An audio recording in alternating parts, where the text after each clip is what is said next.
মোটা সোটা নিশ্চয়ই ওর বড়কে খুব খাওয়ায়, ভীষণ যত্ন আত্তি করে, না হলে এত মোটা হয় কি করে। যাই চুপি চুপি বউটার পিছু নি, ওর বাড়িতে গিয়েই সিঁদুরতে হবে।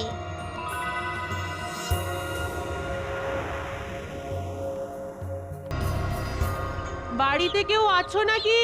কেউ আছো? কে? আমি গো, আমি। বাপু নিজের কাছে সকলেই তো আমি, তা তুমি কোন আমি?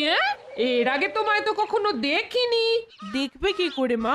আমি তো আর এই গ্রামের নয়, অনেক দূরে আমার বাড়ি। পথ হারিয়ে এই কৃষ্ণনগরে চলে এসেছি। মা গো, দুটি খেতে দেবে? পরনে লাল পেড়ে শাড়ি, হাতে শাঁখা পলা, সিঁথি ভর্তি সিঁদুর, দেখে তো মনে হচ্ছে ভালো ঘরের মেয়ে। মনে হয় কোনো বিপদে পড়ে আমার বাড়ি এসেছে। হ্যাঁ, ওমা, কেন দেব না? বলো কি খাবে? দুটো ভাত আর মাছ। কতদিন যে রান্না মাছ খাইনি। ওমা, কেন দেব না? সদবা মেয়ে, মাছ খেতে চাইছো, অবশ্যই দেব। এই, কিন্তু তোমাকে যে একটু অপেক্ষা করতে হবে বাবু। রাজবাড়ি থেকে ফেরার পথে আমার কর্তা বাজার করে আনলে তবে রান্না চাপাবো। হ্যাঁ। ও বাবা, সে তো রাত হয়ে যাবে। না না না না, রাত হবে কেন? সন্ধ্যের মুখেই ফিরে আসবে। আর তেমন হলে আমার বাড়িতে আজকে রাতটা না হয় কাটিয়েই যেও। সেটাই তো আমি চাই গো মোটা বউ। শুধু একটা রাত নয়, অনেকগুলো রাত আর দিন। তা তোমার বরেতে রাগ করবে না? না না, হ্যাঁ মানছি সে একটু কিপটে।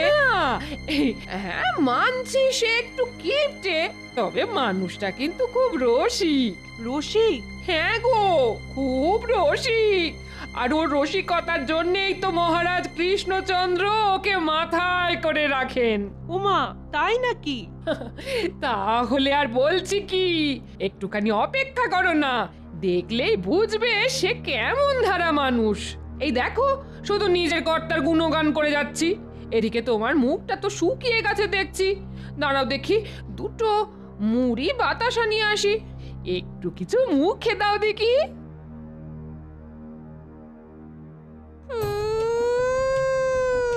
উড়ি মানে মা। এই এই এই এই, ও কি, ও কি মেয়ে, তুমি আমাকে না বলে অমন করে মাছ নিয়ে খাচ্ছ কেন? আর শিখে তো অনেক উঁচুতে, অত উঁচুতে তোমার হাত গেল কি করে? কি করে আমার হাত? আমি কি দেখছি? আমার ঘরে কে? ভূত ভূত ভূত ভূত!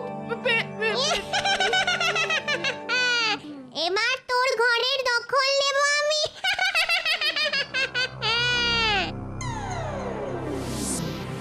এখন পুরো গরমকালটা আমি এখানে খাবো দাবো আরাম করবো।